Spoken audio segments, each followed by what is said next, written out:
السلام عليكم ورحمة الله.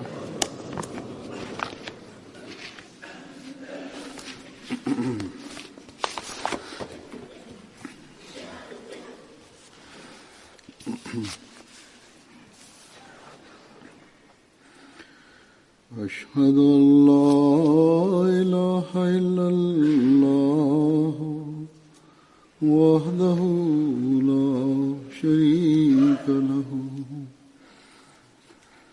وأشهد أن محمدا عبده ورسوله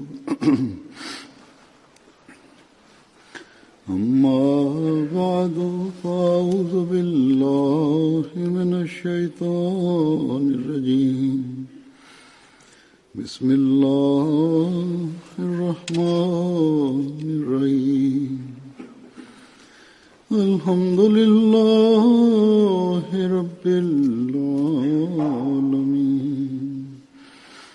الرحمن الرحيم مالك يوم الدين إياك نعبد وإياك نستعين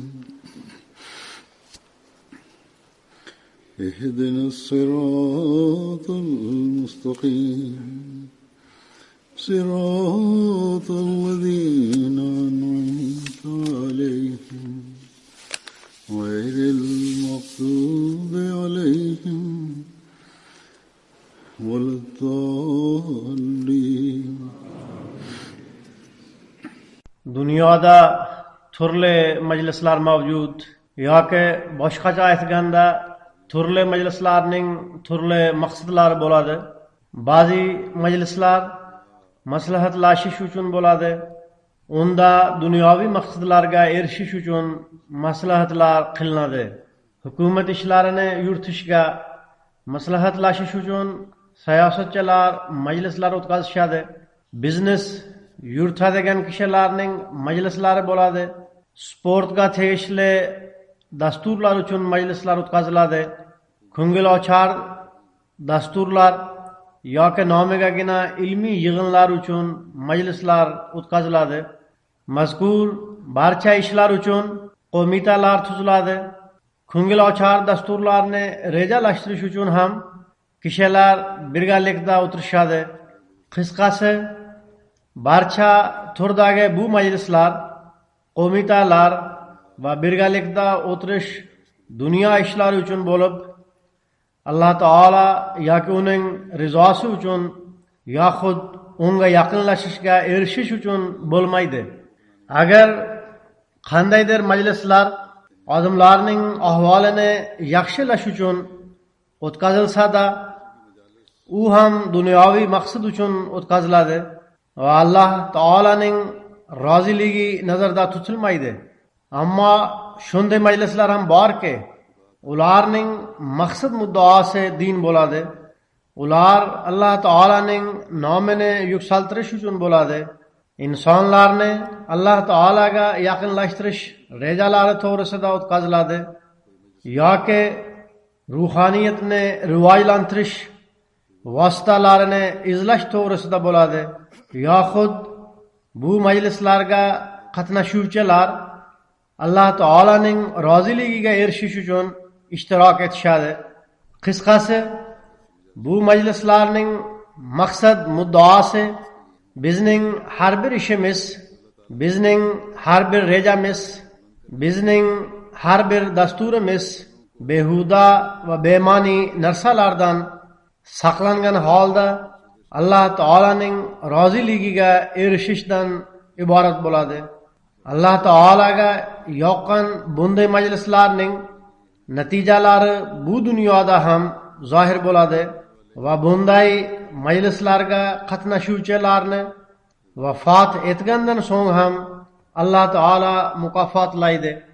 Demak, har bir mo'minning majlislari oila a'zolari bilan bo'ladimi yoki uydan tashqaridami, ular Alloh taolaning roziligiga qanday erishish kerak va o'z ruhaniyatini asragan holda qanday yaxshilash kerakligiga qaratilgan bo'lishi lozim. Mo'min kishining tashqi ko'rinishdagi dunyoviy majlisi ham Alloh taolaning zikridan xoli bo'lmaydi. Dunyoviy ishlarni bajarayotganda ham bema'ni narsalardan saqlanguvchi bo'ladi.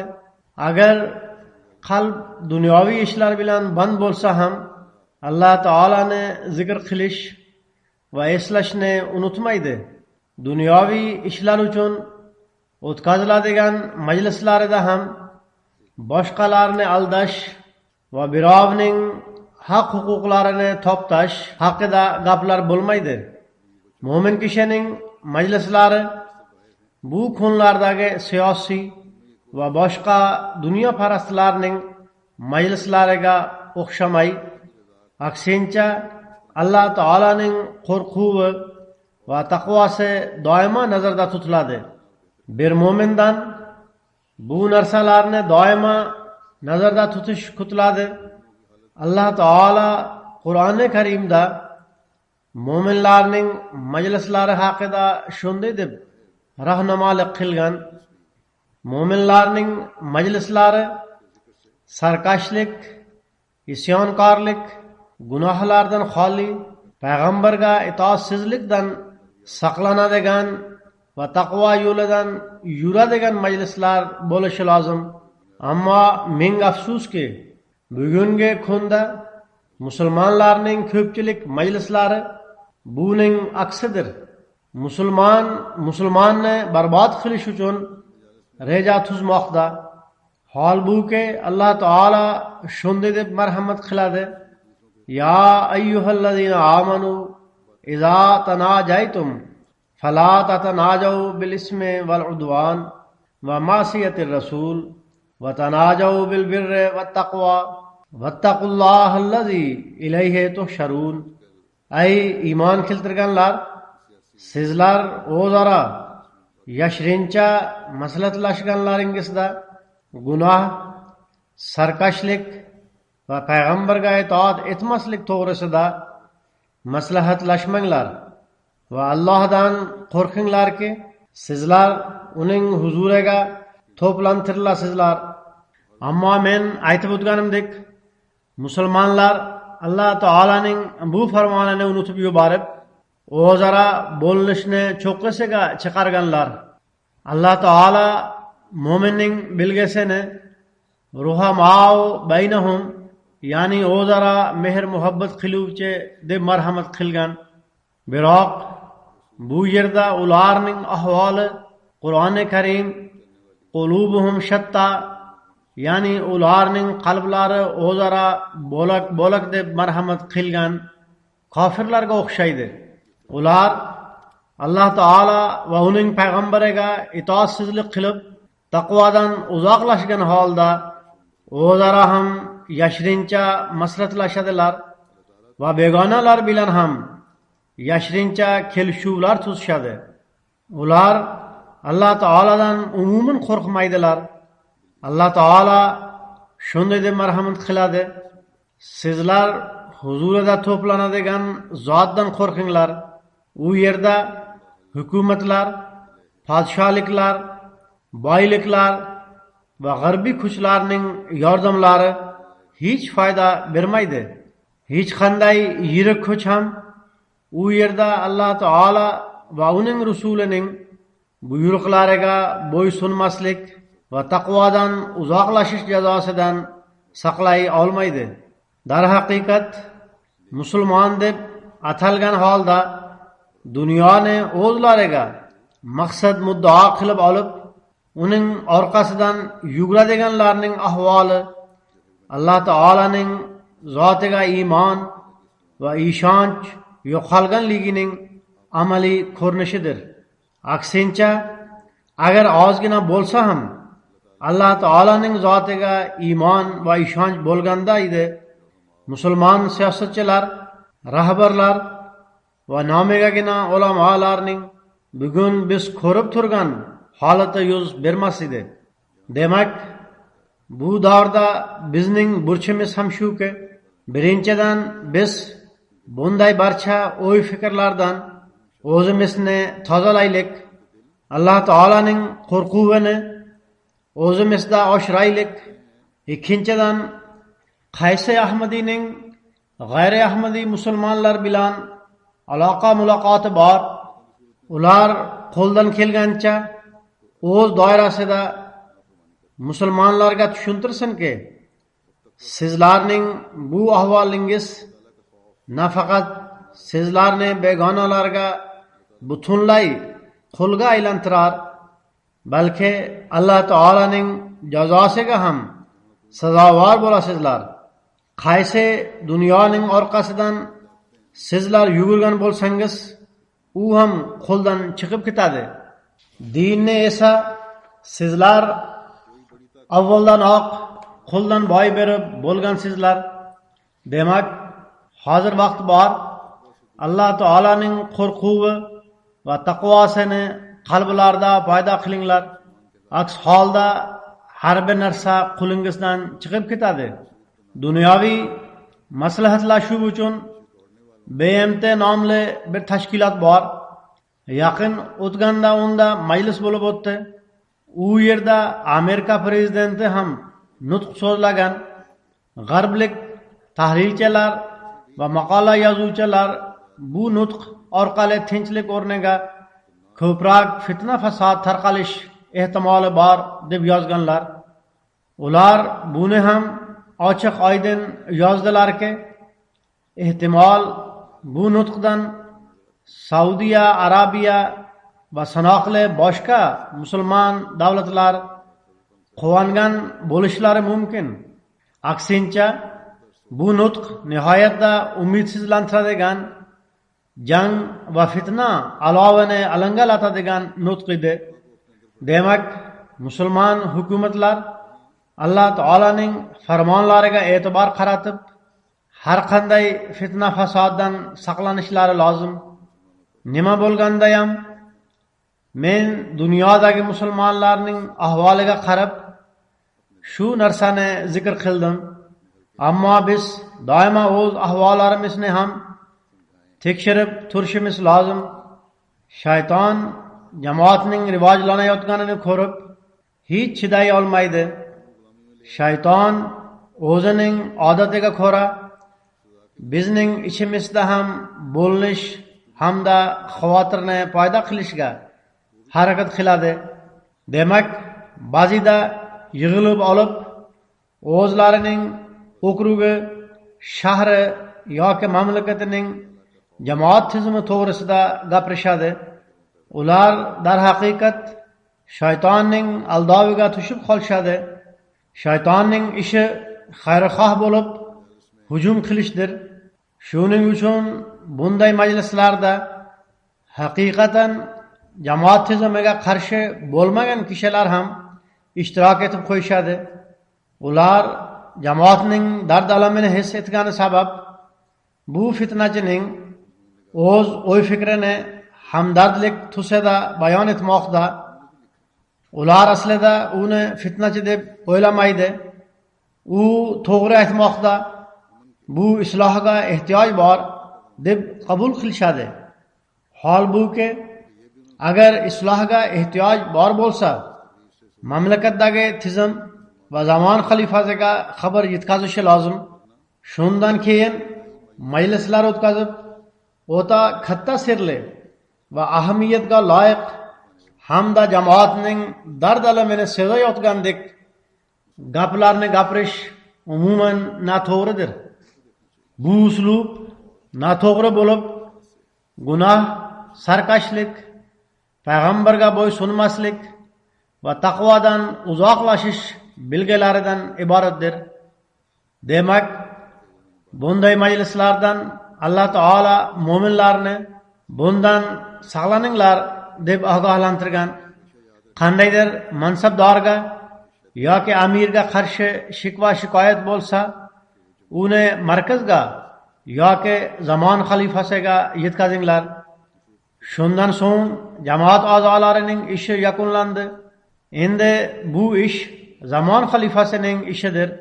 Qaysi ishni qanday yechish va unga qandoq yondashish kerak. Ammo har bir Ahmadi dard alam bilan Alloh taolo jamoatni har qanday yomonlikdan saqlasin. Taqvo yo'lidan yuradigan hamda ishlarni bajaradigan kishilar doimo jamoatga nasib bo'lsin deb duo qilishlari lozim. Demak, har bir Ahmadi bu muhim narsani esda saqlashi kerakki, Alloh taolo jamoatga rivoj bergan sayin shayton ham o'z ishini davom ettiradi. Shayton birinchi kundan beri Alloh taoladan men mo'minlarni aldab turaman deb bildirib ruxsat olgan edi. Ahmadiyatga muxolif kishilar bir tomondan ochiq oydin jamoatga qarshi rejalar tuzishadi, ikkinchi tomondan xayrixohlik nomi bilan sodda va iymoni zaif kishilarni fitna paydo qilish uchun o'zlariga vositachi qilishga harakat qilishadi. Demak, har bir Ahmadi bu borada hushyor bo'lib turishi lozim. Alloh taolo jamoatni doimo har qanday ichki va tashqi fitnalardan saqlasin va bizni gunoh, sarkashlik, payg'ambarga itoatsizlik va taqvodan uzoqlashtiradigan majlislarga qatnashmay, doimo ezgulik va taqvoli majlislarga ishtirok etish va uning bir qismiga aylanishga kuch-quvvat ato etsin. Majlislarning turliligi va holatlari to'g'risida payg'ambar sallallohu alayhi vasallamning ba'zi farmonlari bor. U zot sallallohu alayhi vasallamning haqqoniy quli Hazrat Masih Maud alayhissalomning ham ba'zi farmonlarini hozir taqdim etaman. Hazrat Masih Maud alayhissalom bir mo'minning majlisi qanaqa bo'lishi kerak, bir mo'minning sha'niga to'g'ri kelmaydigan majlisga uning reaksiyasi qanaqa bo'lishi kerak, buni bayon etib, u zot alayhissalatu vassalom shunday deydilar: bizning dinimiz shu, mo'minning amali ham shu bo'lishi kerakki, gapni gapirsa to'liq gapirsin, aks holda jim tursin. Agar biron bir majlisda Alloh va uning rasuliga nisbatan istehzo qilinayotgan bo'lsa, ulardan sanalmasligingiz uchun u yerdan turib ketinglar yoki to'liq javob qaytaringlar. Bir haqiqiy mo'min uchun ikki yo'l mavjud: yo javob qaytarish kerak, yo jim turish va u yerdan turib ketish lozim. U zot alayhissalatu vassalam davom etib shunday deydilar: uchinchi yo'l munofiqlikdir. Ya'ni majlisda o'tirib ularning gaplariga qo'shilib o'z aqidasini yashirincha izhor etish, ya'ni biron bir majlisda o'tirgan holda munofiqlikni ko'rsatib yoki ulardan qo'rqib gaplariga xo'p deb javob qaytarish va sekinroq sizlar noto'g'ri aytyapsizlar, bunday qilmasligingiz kerak deb aytish, biroq ochiq oydin izhor etmaslik. U zot alayhissalatu vassalam aytadilar: bu munofiqlikdir, bu mo'minga xos uslub emas. Demak, dinga istehzo yoki dinga qarshi rejalar tuziladigan yoki qalblarda vasvasalar paydo qilib turadigan gaplar bo'layotgan majlisda bir mo'minning ishi shuki, kim Alloh, payg'ambar ya u tuzgan jamoat tizimiga qarshi gaplar eshitsa, uni bor kuchi bilan rad etsin. Bunday gaplar gapiradigan kishilarga agar sizlarning o'y fikringizga ko'ra bu gaplar to'g'ri bo'lsa, unda zamon xalifasiga va jamoat tizimiga yetkazing deb xabar qiling.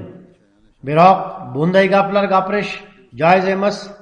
Agar inson shunday majlislarda o'tirsa, dadil rad etmay, pisib rad etsa, Hazrat Masih Maud alayhissalatu vassalam aytganlaridek munofiqlik bo'lib qoladi. Bir mo'min kishi bundan saqlanishi lozim. Mo'min kishi din va jamoat tizimi haqida hech qachon oriyatsizlik ko'rsatmasligi kerak. Oriyatni ko'rsatish ikki turli bo'ladi. Yo ochiqdan ochiq javob qaytarsin, yo u majlisdan turib ketsin. Alloh taolo ham xuddi shu yo'l yo'riqni bayon etgan. Payg'ambar sallallohu alayhi vasallam ham buni ta'kidlab o'tganlar. Chunonchi bir rivoyatga ko'ra bir sahoba payg'ambar sallallohu alayhi va alihi vasallamning huzurida hozir bo'lib, "Ya Rasululloh, menga bir nasihat qiling" dedi. U zot sallallohu alayhi va alihi vasallam Allohning taqvosini ixtiyor qil. Sen biror majlisga qatnashganingda agar ular sening tabiatingga muvofiq gapirsalar, sen u yerda o'tiraver. Ya'ni agar ular solih va ezgu gaplarni gapirsalar, noto'g'ri va fitna fasodga sabab bo'ladigan gaplarni gapirmasalar, sen u yerda o'tiraver. Agar ular sen yoqtirmaydigan gaplar bilan band bo'lishsa, u majlisni tark et deb marhamat qildilar. U zot sallallohu alayhi va alihi vasallam mo'min kishiga qaysi majlis yoqmasligini ham izohlab berdilar. Ya'ni o'zi haqidagi yoqimsiz gaplar emas, aksincha jamoat va jamoat tizimiga qarshi bo'lgan bema'ni gaplar gapiriladigan majlisni tark etinglar. Qaysi gaplarni yoqtirmaslik kerak? Bu haqda bir rivoyatda shunday uchraydi.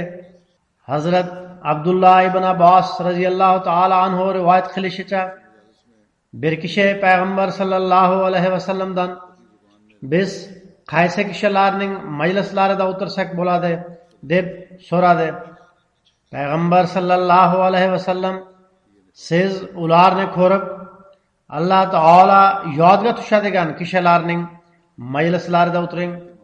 Ularning so'zlashuvidan diniy bilmingiz oshsin, ularning amallari sizga oxiratni eslatsin deb marhamat qildilar. Demak, bir mo'min kishi o'z majlisini tanlash uchun nazarda tutishi kerak bo'lgan eng yetakchi usul shudir. Ya'ni Alloh taolo zikr qilinadigan, Alloh taolo dinining buyukligi to'g'risida gaplar bo'layotgan, diniy bilimni ham oshiradigan majlislarni yoqtiringlar. Bugungi kunda diniy bilimni oshirish har bir ahmadiy uchun zarurdir. Targ'ibot uchun, Alloh taolaning yo'liga chorlash uchun va tarbiyalash uchun bu gaplar shart. Ana shu narsalar oxiratni ham eslatadi. Mo'min kishi uchun bu dunyo faqat zohiriy yaltir yultirdan iborat emas. Bu dunyo faqat boyliklar va osoyishtaliklardangina iborat emas. Aksincha, mo'min kishining maqsad muddaosi Alloh taolaning rizosiga erishishdir. Shu narsadan birinchi hadis izohlandiki, agar faqat dunyoparast kishilarning majlislari bo'lsa, bu majlislarni bir mo'min kishi yoqtirmasligi lozim. Bunday majlislardan darhol turib ketish lozim. Agar biz unga e'tiborimizni qaratsak, bizning kattalarimiz ham, yoshlarimiz ham ko'pgina yomonliklar va fitna fasodlardan saqlanishadi. Yoshlarning bir boshqa turdagi majlislari ham bo'ladi. Ko'proq yoshlar ularga qo'shilib ketishadi. Bu majlislar ko'ngil ocharlik va o'yin kulgi asosida quriladi. G'arb atrof muhiti ta'siri sababli shunday majlislarga qo'shilish kerak degan o'y fikr bizning yoshlarimizda ham paydo bo'lib qolgan. Bir yosh mo'min kishi esda tutsinki, o'z hayotini bunday majlislardan saqlab turishi kerak. Ba'zi hududlar bor, ulardan chiqib ketmaslik lozim. Shunday voqealar ba'zida jamoatda ham yuz berib turadi. Yomon ulfatlar va noto'g'ri majlislar ta'sirida ba'zi yoshlarimiz navqironlikka qadam qo'yganlarida boshqalarga zarar yetkazadigan ba'zi sho'xliklarni sodir etib qo'yishadi. Masalan, qo'shnilarga yoki biror yo'lovchiga ziyon yetkazadi yoki biror joyga borsalar sho'xlik qilib birovga ziyon yetkazib qo'yishadi. Uning Ahmadiya jamoatining a'zosi ekanligi ma'lum bo'lgach, jamoat uchun yomon otliqqa sababchi bo'ladilar. Demak, ota-onalar ham o'z bolalarining yig'ilishlari va ulfatlariga e'tibor berib turishlari kerak. Toki bizning bolalarimiz hamda o'spirinlik yoshiga qadam qo'yadigan yoshlarimiz yomon ulfat va yig'ilishlardan saqlansinlar. O'zimiz ham uyda tarbiya jihatdan yaxshiroq majlislarni uyushtirishimiz kerak. Payg'ambar sallallohu alayhi va sallam bir joyda shunday deb marhamat qiladilar: bironta qavm masjidda tilovat va o'zaro o'qitish uchun o'tirgan bo'lsa, Alloh taolo ularga xotirjamlik nozil qiladi. Alloh taolaning marhamati ularni qamrab oladi. Farishtalar ularni o'zlariga hamroh qilib oladi.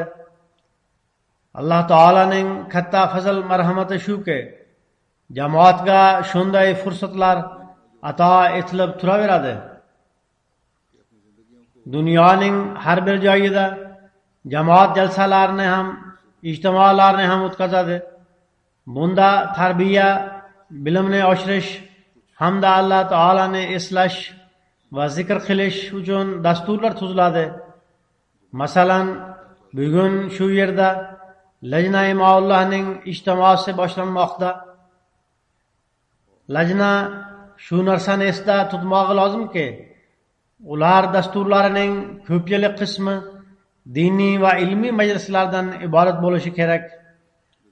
Ishtirok etadigan ayollar ham shu narsani yodda saqlasinlarki, ular qandaydir dunyoviy bayramlarga qatnashish uchun kelmaganlar.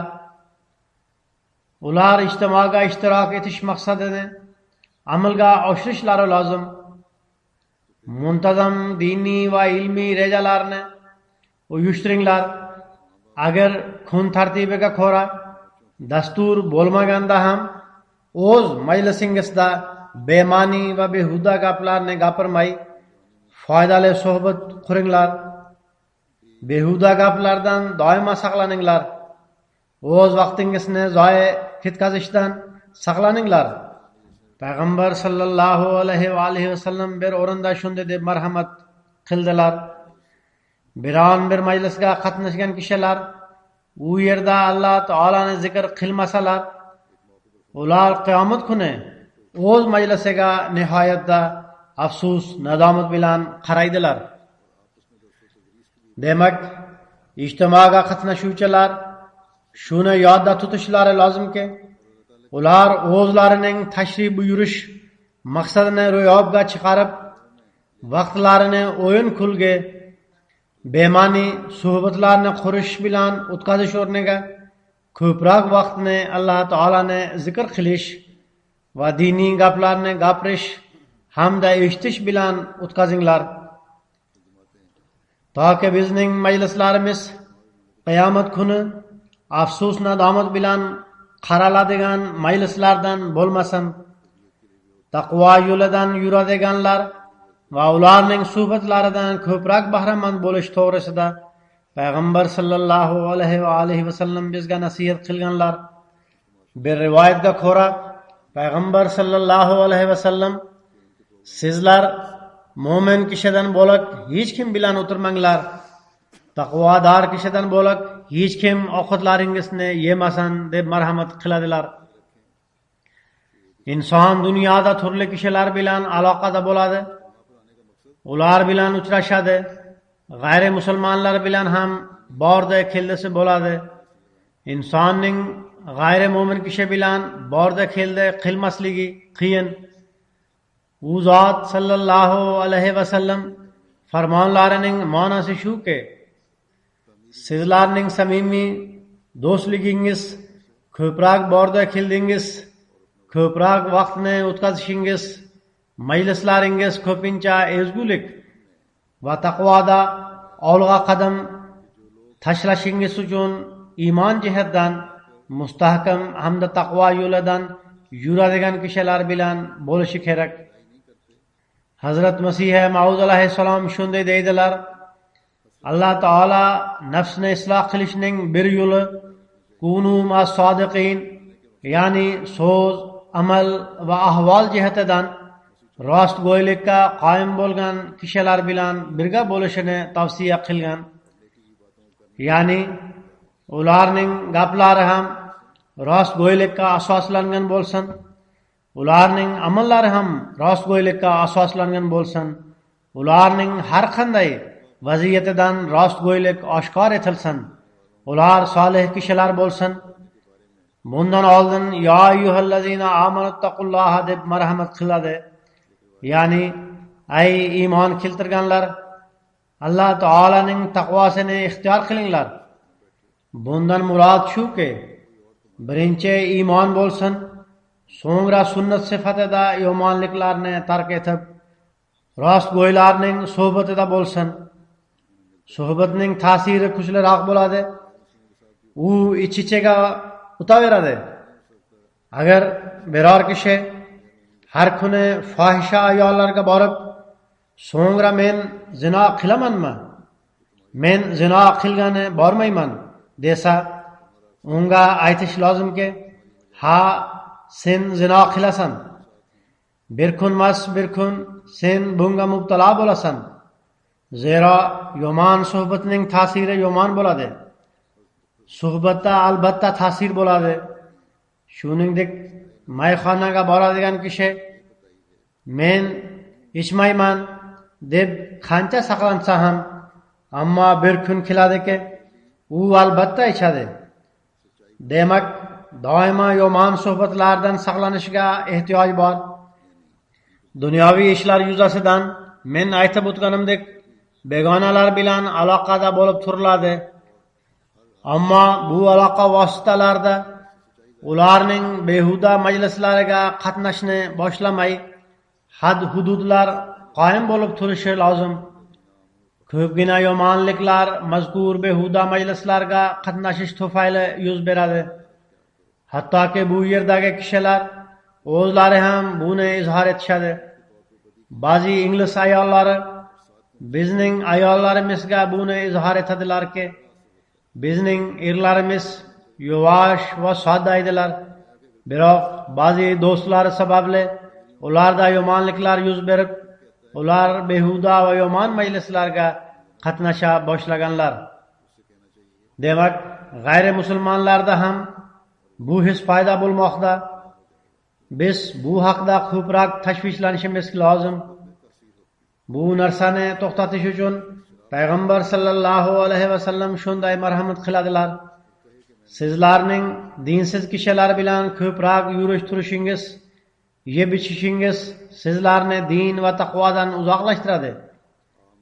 Ammo targ'ibot uchun, diniy gaplarni yetkazish uchun albatta aloqa o'rnatish lozim.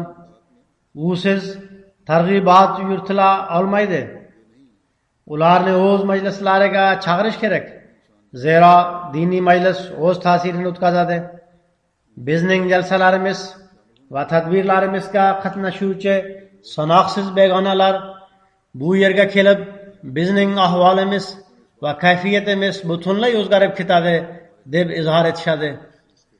Suhbatning ta'sirini izohlab, bir joyda Hazrat Masih Maud alayhissalom shunday deydilar: inson rostgo'y va sodiq kishi yonida o'tirganida unga rostgo'ylik o'tadi. Biroq rostgo'ylar suhbatini tark etib, yomon va fitnachilar suhbatini ixtiyor qiladigan kishiga yomonlik ta'siri o'tadi. Shuning uchun hadislar va Qur'oni Karimda yomon suhbatdan saqlanish uchun ta'kid va ogohlantirish bor. Qayerda Alloh taolo va uning payg'ambari haqoratlanayotgan bo'lsalar, u majlisdan darhol turib ketinglar. aksincha tahqirlashni eshitib ham turib ketmaydigan kishi ular jumlasidan sanaladi. U zot alayhissalatu vassalam yana davom etib shunday deydilar: sodiqlar va rostgo'ylarning suhbatida bo'ladigan kishi ham ulardan hisoblanadi. Shuning uchun kunu mas-sodiqin degan buyruqqa amal qilish inson uchun naqadar zarur. Hadisda rivoyat qilinishicha, Alloh taolo farishtalarni dunyoga yuboradi. Ular solih kishilarning majlislariga borib qaytganlarida Alloh taolo ulardan: "Sizlar nimani ko'rdingiz?" deb so'raydi. Ular deydilar: "Biz bir majlisni ko'rdik. Unda o'tirgan odamlar seni zikr qilayotgan edilar. Biroq ular ichida shunday kishi ham bor ediki, u zikr qiluvchilardan bo'lmay, faqat u yerda o'tirib olgan edi." Alloh taolo deydi: "Yo'q, u ham ulardan sanaladi. Zero bu odamlar shundayki, ular yonida o'tirgan kishi ham bebahra qolmaydi."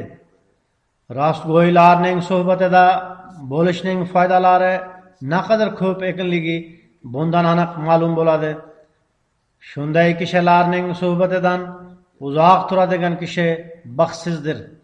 Demak, mo'minlarning suhbati va majlisida o'tiradigan kishilar Alloh taolaning fazl marhamatini hosil qiluvchi bo'lib qoladilar. Bu majlislar Alloh taolaning zikri bilan to'la majlislardir. Hazrat Masih Maud alayhissalom yana shunday deydilar: ko'pchilik tildan Alloh taolani tan oladi, ammo agar titkilab ko'rsak, ular ichida dahriylik borligi ma'lum bo'ladi. Zero ular dunyo ishlari bilan band bo'lganlarida Alloh taolaning azobi va buyukligini butunlay unutib yuborishadi. Shuning uchun bu narsa o'ta muhimdirki, sizlar duo orqali Alloh taoladan ma'rifatni tilanglar. Usiz hech ham komil ishonch hosil bo'la olmaydi. U Alloh taolo bilan aloqani uzishda o'limning mavjudligi haqidagi bilim bo'lgandagina hosil bo'ladi. Sizlar gunohdan saqlanish uchun duo qilish bilan birgalikda ish choralarni qo'ldan boy bermanglar. Ya'ni qo'shilib gunohga turtki bo'ladigan majlis va yig'ilishlarni tark etinglar. U bilan birga duo ham qilinglar. Yaxshilab bilib qo'yinglar, qazo va qadar tomonidan inson bilan birga tug'iladigan ofatlardan Alloh taolaning yordami hamroh bo'lmasa, inson qutula olmaydi. 5 mahal ado etiladigan namozda ham xuddi shunga ishora qilingan. U namoz nafsoniy his-tuyg'ular va o'y-fikrlardan toza bo'lmaguncha haqiqiy namoz bo'lmaydi. Namozning ma'nosi boshni urish va rasm-rusum sifatida ado qilish emas. Namoz shunday narsaki, ruh erib, xofli holatda ilohiy ostonasiga yiqilib tushishini qalbi ham his etsin. Qo'ldan kelgancha unda dard alamni paydo qilishga harakat qilsin va tazarru bilan nafsdagi sho'xliklar va gunohlar bartaraf etilishi uchun duo qilsin. Bunday namoz barakali bo'ladi. Agar u kishi bunda davomiylikni ixtiyor qilsa, nafsi ammoraning sho'xligi kamayganini hamda kechasi yoki kunduzi bir nur uning qalbiga tushganini ko'radi.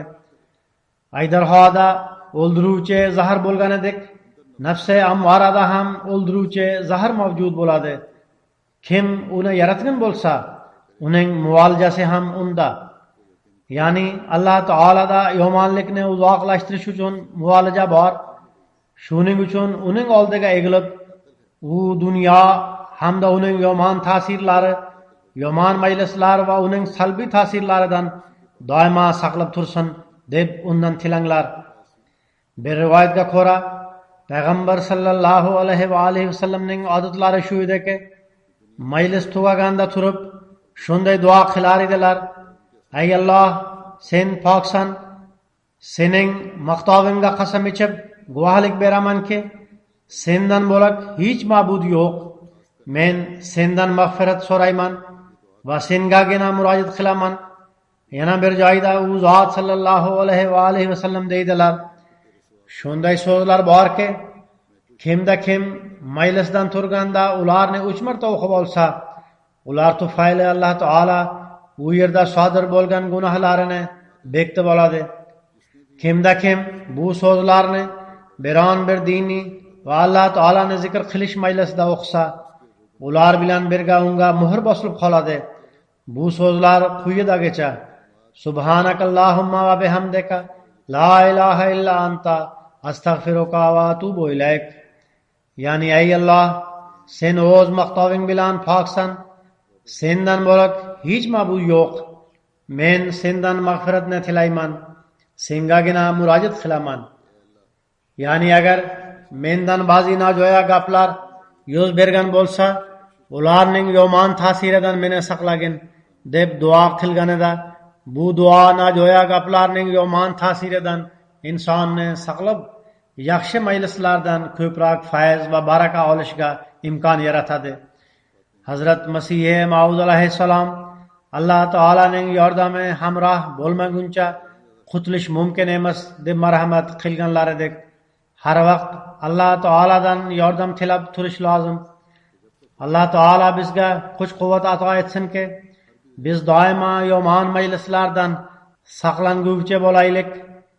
Agar gohida bilmay turib ularga qo'shilib qolsak ham, ularning yomon ta'sirlaridan saqlab tursin. Doimo pokiza majlislarni izlab, ularga ishtirok etuvchi bo'laylik. Hamda pokiza majlislarning pokizaligi va Alloh taolaning fazl marhamatidan fayz baraka topguvchi bo'laylik. Alloh taolo doimo bizni shayton hujumlaridan saqlasin, bizga rahm qilib, bizni mag'firat etsin, doimo bizni jamoat tizimi va xilofat bilan bog'lab tursin. Har fitnachi fitnasining zararidan bizni saqlab tursin. Namozdan keyin men bir g'oyibona janoza namozini o'qitaman. U afrikalik Ahmadi Balal Abdusalom sahibnikidir.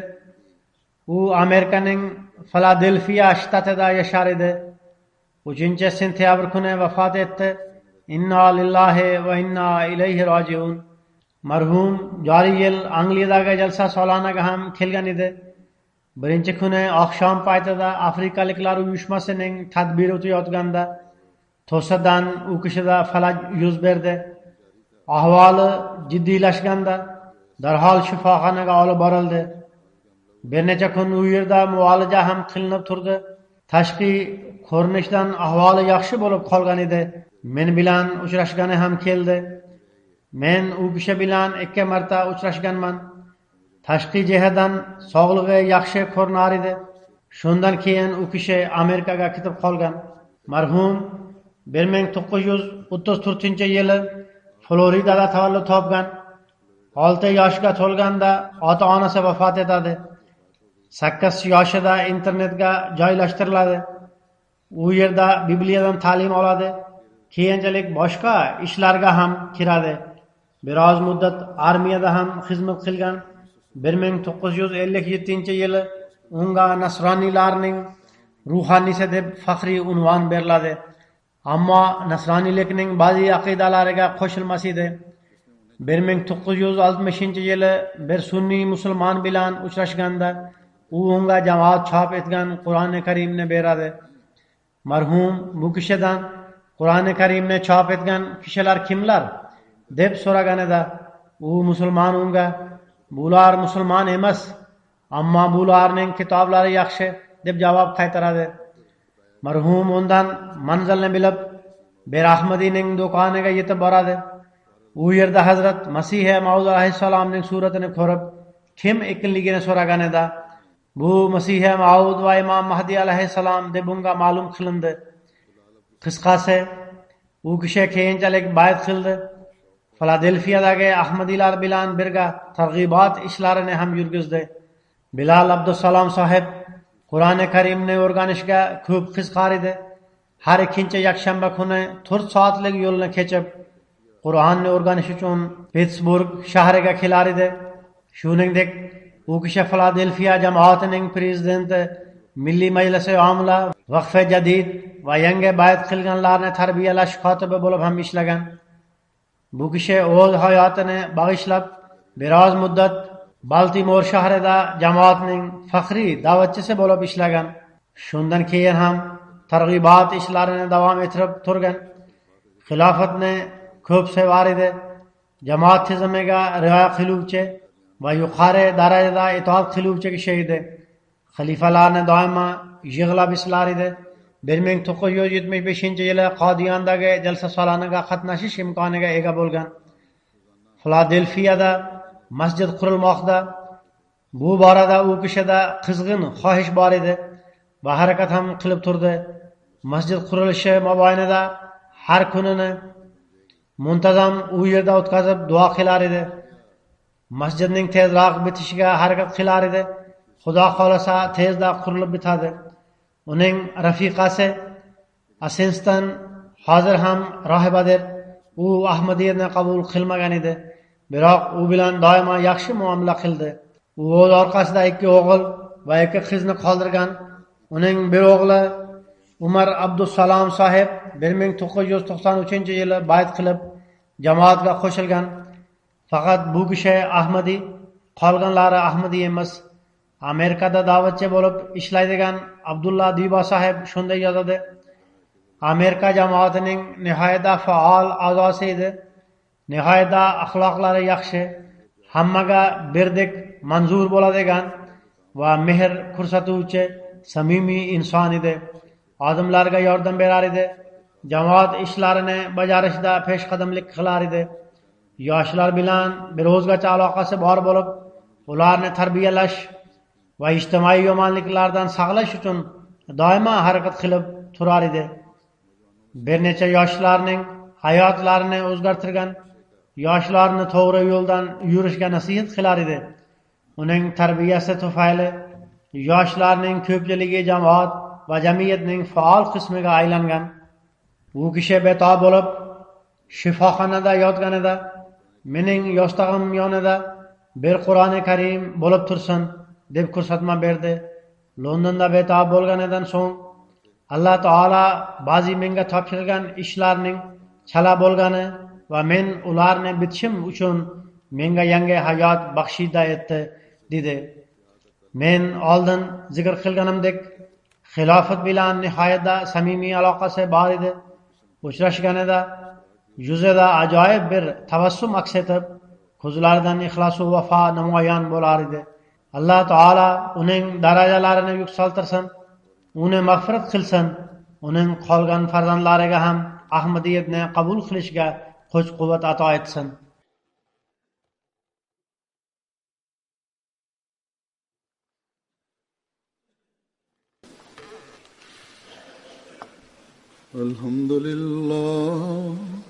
Alhamdulillah nahmaduhu wa nasta'inuhu wa nastaghfiruhu wa nu'minu bihi wa natawakkalu alayhi wa na'udzu billahi min shururi anfusina wa min sayyiati a'malina.